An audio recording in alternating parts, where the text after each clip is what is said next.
In a world that often celebrates grand gestures and loud voices, there's a story that whispers of a different kind of power. It's the tale of Dorcas, a woman who wore kindness like a crown. Tucked away in the pages of Acts, we find Dorcas, also known as Tabitha, living in the coastal town of Joppa. She wasn't a famous preacher or a mighty warrior. No, Dorcas was a seamstress, but don't let that fool you. Her needle and thread were instruments of transformation, weaving hope into the fabric of her community. Dorcas had a gift, you see. With every stitch, she mended more than just clothes. She stitched together broken spirits, wrapped warmth around cold shoulders, and tailored dignity for those society had cast aside. The widows and the poor of Joppa knew her well, not for her words, but for her works. When illness struck and Dorcas died, the grief that rippled through Joppa was palpable. The believers, unwilling to let her story end, sent for Peter, and when he arrived, he witnessed firsthand the impact of her life. Widows crowded around, tears in their eyes, holding up the garments Dorcas had lovingly crafted for them. In that moment, Peter saw more than just clothes.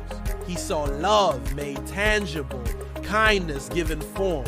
Kneeling by her bedside, he prayed and then spoke words that would echo through time. "Tabitha, arise!" And she did. This miracle wasn't just about bringing Dorcas back to life. It was a divine nod to the power of compassion, a heavenly affirmation that acts of kindness never truly die. They live on in the lives they touch, in the hope they inspire. So what does Dorcas' story mean for us today? It's a gentle reminder that you don't need a stage or a spotlight to change the world. Sometimes, the most profound impact comes from the simplest acts of love. A meal shared, a listening ear, a helping hand. In a culture that often measures worth by followers or fame, Dorcas challenges us to consider a different metric. What if we measured our lives by the kindness we've shown, by the burdens we've eased, by the hope we've sown into the lives of others? You may not be able to raise the dead, but you can breathe life into someone's day.